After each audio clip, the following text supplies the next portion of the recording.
Hi guys, welcome to another episode of Web3 Pulse. It's the crypto evangelist here. We're going to have an exciting time today.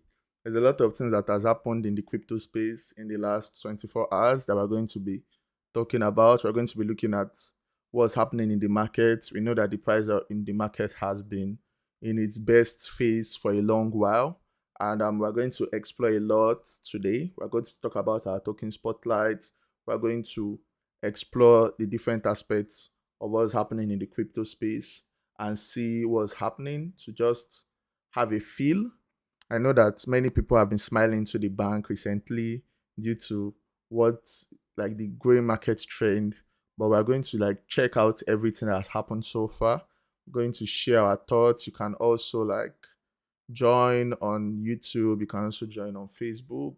Currently live on YouTube and Facebook. We should be live on TikTok from tomorrow because we had a bit of issue with our TikTok account, and it's nice to you can drop your comments. I will definitely be checking your comments on my left hand side here just to see comments on what's happening in the market and like your suggestions or your observations. It's always great to know that people are commenting on our videos, and our videos are beginning to get a bit of traction due to the fact that we do them almost every day. So we have a fully packed episode for today where we are going to be talking about a lot of things. And we are going to start with our first news of today, which is more or less about BTC market dominance spike and alt seasons crashes. So that's what happened in the last 24 hours.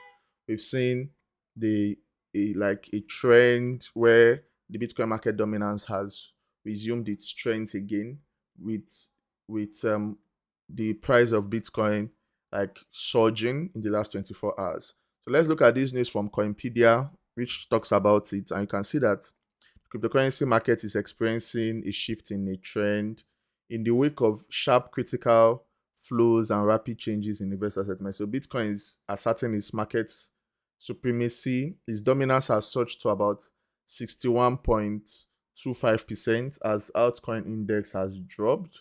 Another thing that you can see from here is we can see that the fear greed and fear market index is about 67%, which shows like a robust risk take from investors. And Bitcoin is taking center stage again. You can see from the data showing a reversion to Bitcoin season marked by robust inflow into BTC. We are seeing investors fearing uncertain macro catalysts, um, which is what they say, which is showing like which is making us see uncertainty in the market, right? So this shift is underlined by the dominance metric surpassing 61% levels, not seen since past cycles of heightened caution or anticipation for major Bitcoin specific catalysts. So if you look at the Bitcoin dominance chart, you can see from this chart here, from the sources Coin Market Cap, Bitcoin is about 61% of the total market. Ethereum is 11.3%, others is about 27%, showing the institution flow that is coming from Ethereum to from other coins to Bitcoin. And it's not a surprise that the total market price is putting money into Bitcoin, right? Because if you look at the altcoin index, is at 34 over 100, which signals that fewer top altcoins are outperforming Bitcoin. Historically, this metric suggests traders are consolidating holdings into BTC either due to regulatory nerves, lack of major altcoin narrative, or simply to avoid risks. So,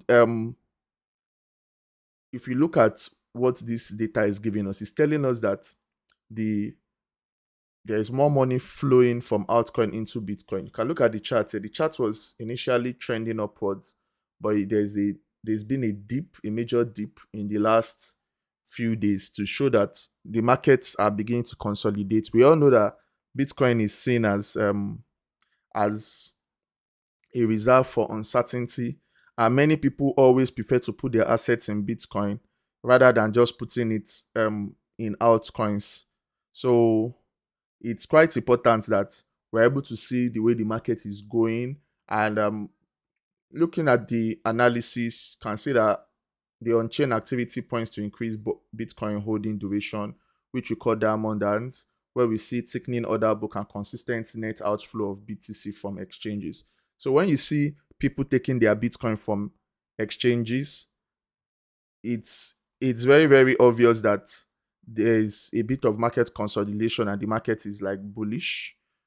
So it's quite important to to to understand that there's a lot of like developments that come into it, right? And the road ahead, we can see some of the things to watch out from this article. Regulatory clarity is very important. It's very, very important that we have that regulatory clarity, that many cryptocurrency holders are looking to see whether there's regulatory clarity from major markets. We saw the US market have the Genius Act showing that Donald Trump is very high with regards most of the things in the crypto space, with regards passing regulations, and we can see that Bitcoin has led that forefront, especially Ethereum led institution flows. This could enhance Bitcoin's leadership, and Ethereum's underperformance with an 11.3 dominance may persist if scaling debates and L2 solutions fail to reignite excitement. It's not surprising that we are seeing this. Ethereum has seen some of its market cap flow into layer 2 solutions like Arbitrum, Polygon, ZK Sync, which has leveraged it. So that way we know that that's the current market trend. Ethereum has sort of underperformed in terms of its ability to take some of the markets away from Bitcoin due to its vast ecosystem and the problems that it has faced. But now Ethereum is showing that it's possible. Ethereum transactions are now cheaper. We are seeing more people jumping into the Ethereum ecosystem. And I will not be surprised if we see more like the charts favoring Ethereum in the coming days. So that's one of the things that we have to know. Then we'll be going to our next news, which is about Ripple XRP. You know that XRP has a lot of supporters, right? So it's very, very important that understanding this shows you that the crypto space continues to evolve. And we are going to be talking about Ripple. Ripple is one cryptocurrency that many people are always asking about. You can see that XRP holds strong above key support. So in the last few days, we can see that XRP is trading around 3.65. It has shed about 16% from its all-time high of 3.65. So it's trading around the 3.10 mark to 3.13 mark. And market analysts believe that one of the reasons why XRP is here is because of the large Bitcoin dominance, which we spoke about, right? Because the Bitcoin dominance means that people are taking their money away from altcoins and putting in BTC. And the RSI is around 55%, hinting at a pause, not a breakdown, because the momentum of XRP remains neutral. So we know that from looking at the charts, XRP still appears to be on its extended bull run. It's just trying to take it from its next support and hit historical highs that it has gotten in the past few days, right? So it's very, very important that that we understand what XRP is providing, and this correction show that XRP has that potential in nature. So the historical corrections too can also give us an idea on what the market is and how the market should correct, right? And if you look at the crypto strategist man of Bitcoin, a sustained close above $3.25 mark could pave the way for XRP to hit as high as $5.5, and that is very, very important for the crypto space. For the crypto space to understand that this is the way the market is going, and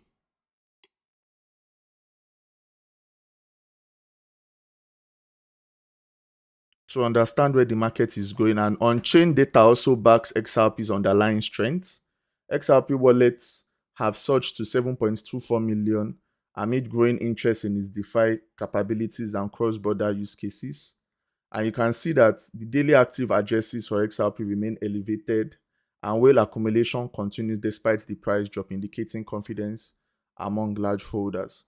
So XRP still has the market confidence, even though its price is currently like holding above the $3.13 mark. So that is one of the things that we see about the crypto space. And it's very, very important that we're able to analyze the market. And when we go into the market watch session, we're going to look at some of the analysis of the market and see what's really happening on chain. So I will go to our next news, which is about Shiba Inu. A mystery wheel moved about 5 trillion SHIB, and this has caused a lot of discussions in the market. I saw the news when I was checking for the news and information to drop today, right? So this is a breaking news, and I'm going to be looking at it from FS Crypto News.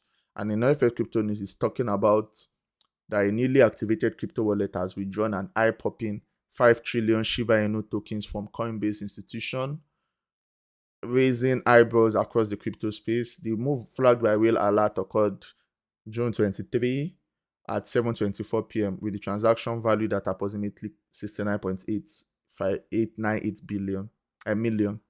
This transaction comes from Coinbase institutional platform, which caters exclusively to vetted large-scale clients. And the recipient, a previously inactive wallet identified as the code they had no prior on-chain activity. And the wallet still holds all 5 trillion SHIB, suggesting a clear intent to hold the tokens off exchange.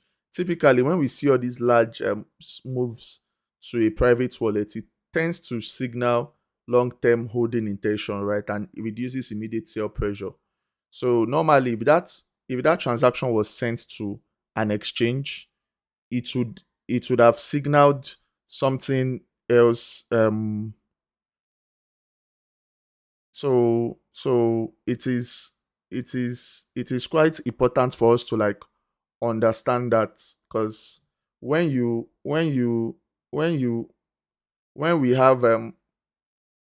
we have this movement of large sums from an exchange to a private wallet, it tends to signal long-term holding intentions and reduces immediate sell pressure. So that's why investors view such movement as bullish.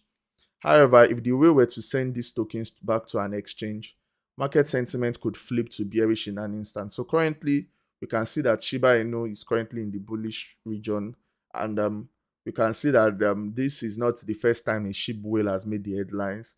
We saw a anonymous investor move 6 trillion SHIB. Another whale transferred 2.85 trillion SHIB into a Coinbase account. So these repeated high volume transfers hint at a coordinated strategy or institution accumulation. So when you look at SHIB price ranking, price has stumbled about 11% and it has fallen in coin rankings, right? And it's currently trading at about 20th position on coin market according to the article. We're definitely still going to check it on our market watch to see how the market is currently doing, right? So Shiba Inu continues like to put itself in the news. That's one of the things that has made it relevant in the past few years, despite the fact that it is a meme coin. It continues to have that relevance in the news because of the fact that we see developments like this in its ecosystem. And this is going to lead us to our next part, which is the market watch. Market watch is where we talk about what's happening in the crypto market, we analyze the market, and we look at some of the trends. We also do our InfoFi research, where we look at our InfoFi platforms, Kaito and Cookie.fun, to see what's happening there and to get the very latest information on new trends and where users can earn from. So let's get into it. Looking at our market watch today, you can see that Bitcoin, Ethereum, and XRP are showing like they are the top 3 cryptocurrencies, with the 3 of them taking a significant portion of the market. We see Theta as the leading stable coin, also shows like great amounts in the market. And we have BNB. BNB is currently up about 9% in the last 7 days. Solana is also up about close to 10% within this period of time. And we also have like Dogecoin, which is the leading meme coin, up during this period. Tron is also here, and Cardano is wrapping up the top 10, with Hyperliquid still having a long way to go before it breaks into the top 10. Because if you look at the market cap of Cardano is twice the market cap of Hyperliquid. So when we go down, you can see Shiba Inu that we spoke about is now 20th on the coin rankings, and you can see its price in the last 7 days. Price is down about 2.2%. So the last 24 hours is showing a bit of downturn on Shiba Inu, and this could be related to some of the on-chain activities that has happened in its ecosystem within this period, and it's not a strange thing for Shiba Inu. So looking at what we said in the news, could be that the whale moving that amount is actually bullish news, because the whale is moving into a private wallet. But when that private wallet sends it to a crypto exchange, then we can start having some worries about Shiba Inu having that potential sell-off. But $69 million is not really a significant sell-off to push the price of Shiba Inu. Because if you look at it, Shiba Inu's market cap is about 8 billion. So 69 million is not even up to 5% of his market cap, right? We look at Altcoin, the Telegram ecosystem, it's still doing okay. And Polkadot is here. I think Polkadot is one coin that has not really pumped as much as many people would want it to. But we can also look at its 1 month chart. So it's up about 18.55% in the past month. Polkadot is one ecosystem that offers like decent staking rewards. But since the price performance has not really been good, I don't really know how valuable the staking rewards is, because their staking reward is about 12 to 14% APY. That's annual per yield, right? So you get that when you stake Polkadot. Pepe is also coming up here on 27th, and we have Aave, which is the DEX, the decentralized lending platform. It's coming up here at number 29. We also have Ondo Finance, the leading RWA ecosystem, is up about 5%. Ethena has shown significant growth in the last 7 days, up 81% in the past 1 month. And it's one ecosystem that has been here for a while, but it continues to give a lot of like development. You can see it announced the partnership about 4 hours ago, and this could also be part of the reasons why the coin is like currently pumping. And if you look at some of the things that about it, you can get like more information about it. So it's a synthetic dollar protocol built on Ethereum, and has the one that does the USDE, that aims to be like a crypto native stable coin to traditional stable coins, right? So unlike USDC or USDT that rely on traditional banking, it wants to provide a decentralized ecosystem. It's going to be interesting how that works when it starts getting more adoption, because we saw what happened to Terra Luna and the bust and its ramifications for the market, right? So it's it's going to be very interesting to see if it can also have that kind of effect, and even if it has that effect, how sustainable its yield system would look like, because that was one of the things that affected Terra eventually. We have Bonk. Bonk is also a top meme coin. And rounding up our top 50 is Gates token. Gates token has pushed WorldCoin, and official Trump is now 52nd on the coin rankings. Official Trump is up about 9.45% in the last 4 months, which is a bit disappointing if you considering the fact that Donald Trump announced some major developments in the crypto space, so you expect that his meme coin will definitely pump well. But this is where it is currently, like still within the top 100. And that when we look at our info file, we go to Kaito to see what's happening there. You can see Theoric still leads in terms of mind share. If we go to the Yappa leaderboard, we are looking at the pre-TG tokens that you can yap on and earn rewards.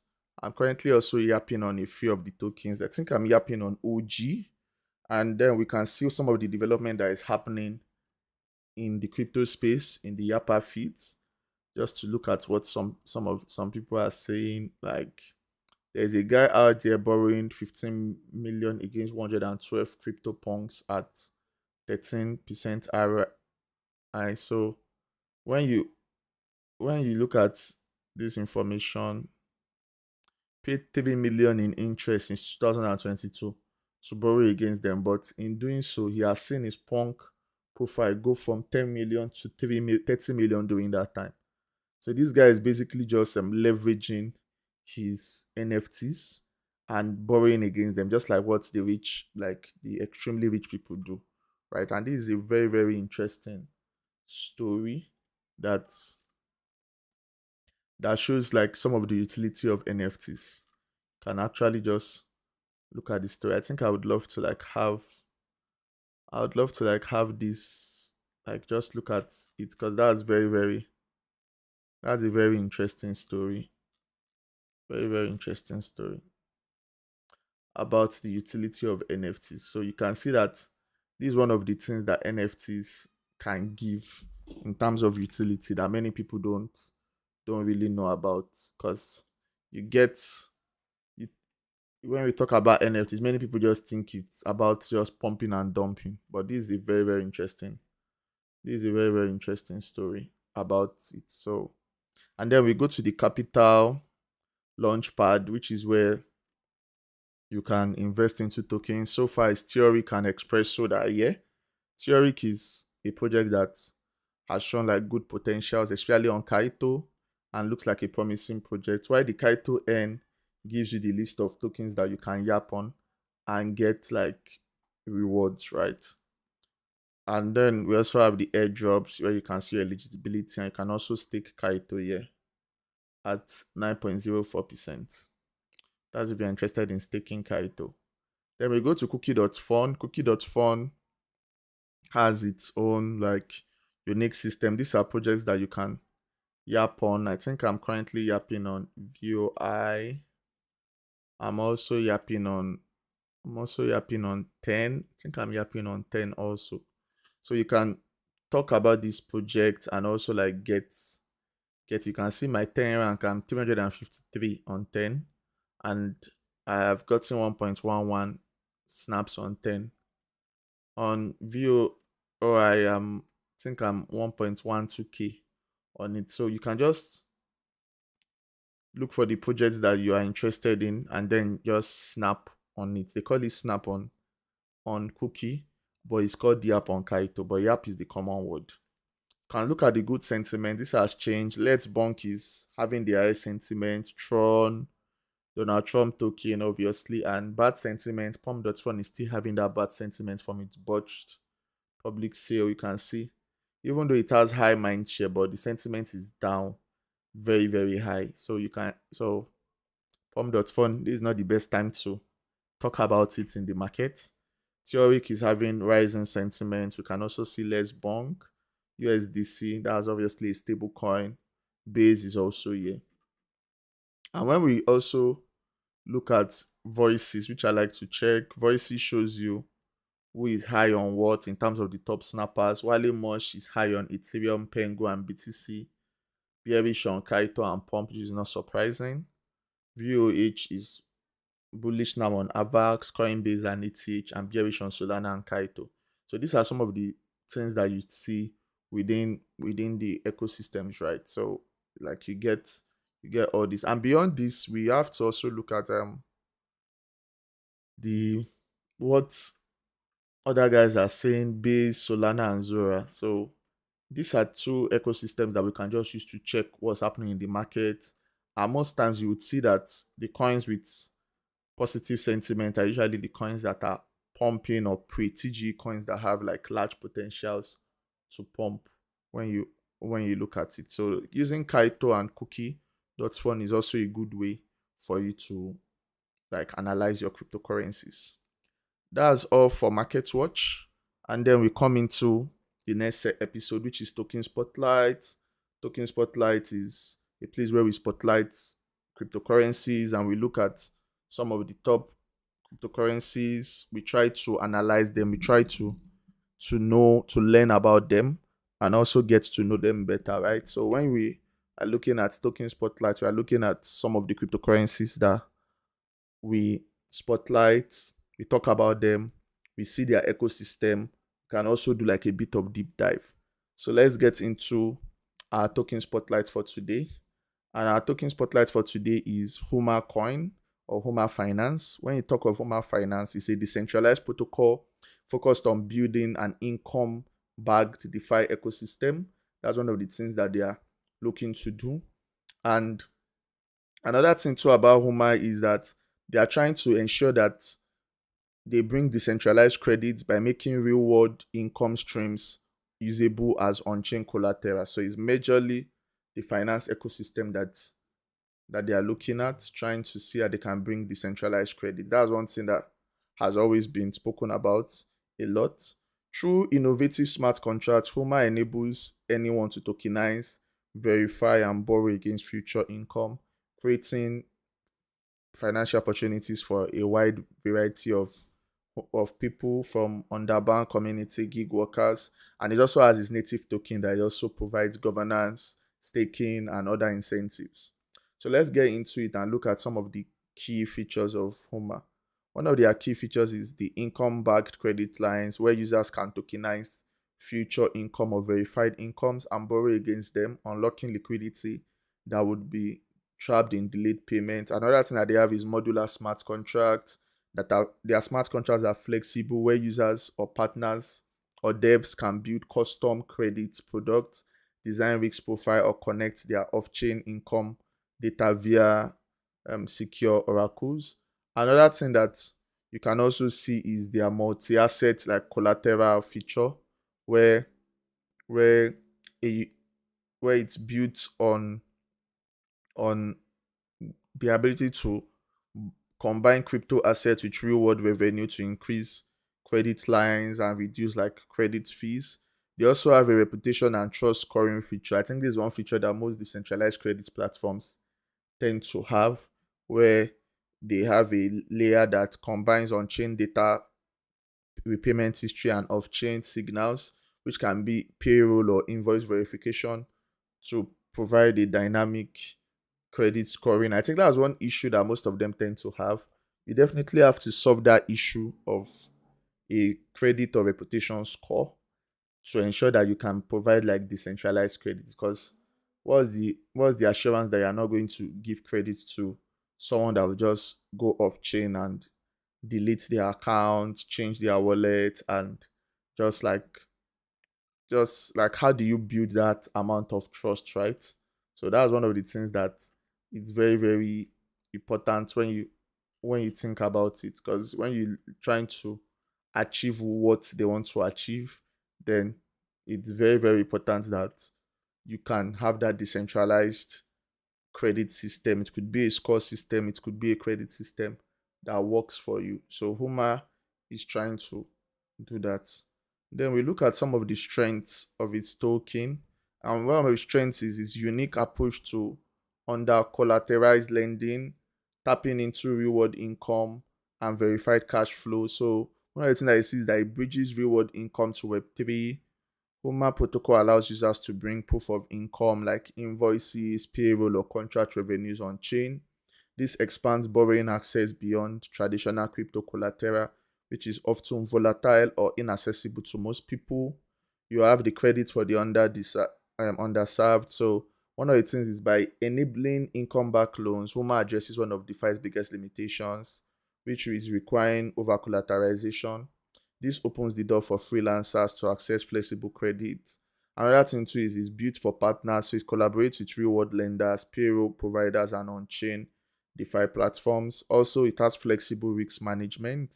The protocol design allows lenders to assess and price income-based risk dynamically, creating a market-driven system rather than relying on fixed rate or opaque scoring.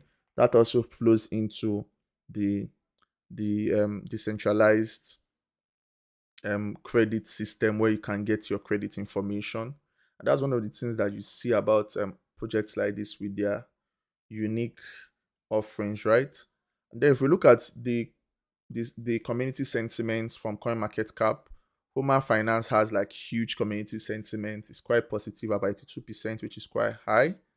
And then we look at the Fear and Greed Index. Fear and Greed Index is skewed towards 59%, which is not surprising when you consider the fact that the current crypto market is bullish. So it's not surprising that the Fear and Greed Index is quite like high for Homa token. Another thing too that we can see is major projects of Homa token. We have pilot programs where it's collaborating with emerging markets to test income-backed lending models at scale. Tax DeFi integrations, when lending pools and stablecoin protocols are exploring their credit markets to expand their user base. Oracles and verification. They also do a bit of community treasury and also a bit of compliance, right? And the fact that it is an open architecture also bodes well anytime, any day for any project that is looking to like scale in the market. Another thing I will look at is some of the markets that is listed on. You can see it's listed on Binance, it's listed on Bybit, and that's huge. Shows that it has like solid market background, right? And if we look at the X sentiment shows that the supply about 17% is already staked already. There's a lot of like bullish sentiment, its collaborations, and also the fact that it is considered as as a top cryptocurrency platform that many people are looking to collaborate. And the fact that it deals with finance means that it's definitely going to have that ability to draw that benefit of doubt from investors. And if we look at the website here, you can see it has done a total transaction volume of about 5.5 billion. Its active utility is about 109 million. Its real yield is about 10%. You can see its pay stack has a complicated or a combined 6-layer framework, includes transaction layer, currency layer, custody layer, compliance. Then you have all the solutions that can be built on it: FX, credit cards, the PIN, trade finance, and all. You can see some of the features it has: cross-border financing, stablecoin backed cards, T&O settlements, trade finance, the PIN financing, and see some of the things it has: instant liquidity, built-in risk management, compliance, and an open architecture system, which is quite interesting. So, and it positions itself as the first PayFi network and accelerates global payments with instant liquidity. So you can see that it also has like a permissionless and a permissioned platform. So this is basically the ecosystem where you can see have your portfolio, have feathers where you refer people. They have a leaderboard system already. Reward calculator is there. You have PST where you can connect to other like dexes. You have the Homa part where you can stake it and you get rewards, and you have the data room showing the Homa protocol analysis that is plugged to Dune analytics, which is quite good. Where you the fact that you can see the data room, which is cool. So this is an ecosystem that has like decent potentials. As always, you have to do your own research. None of the information I'm giving here is financial advice, and it's important that you do your own research before investing your coins or investing into anything in crypto. So that's the end of our token spotlight, and we'll definitely like just have a preview of what we've said already today. We've had our market scene where we looked at what's happening. We talked about BTC's dominance. We talked about XRP holding strong. Talked about the mystery crypto whale that moved about 5 trillion SHIB. We've also had our market watch where we analyzed the crypto market, and we had Homa Finance token, which was our token spotlight for today. So I feel like we've done like a lot already today, and we're at the end of our Web3 pulse today. As always, ensure you engage with the crypto evangelist bots. We have engagements, rewards largely for people from Nigeria and other African countries, and global users can also use it, where we engage you for taking part in activities. We also have our crypto evangelists games nights and stock nights every Wednesdays. So it's one saying that you love to like take part, participate, come into our community, watch our videos, and get the very best. And we're also going to be uploading the writing bootcamp that we had a few months ago on YouTube for free, so that anyone can look at it and begin their Web3 writing journey. So that was all from me, Crypto Evangelist, today. Have a great day and cheers.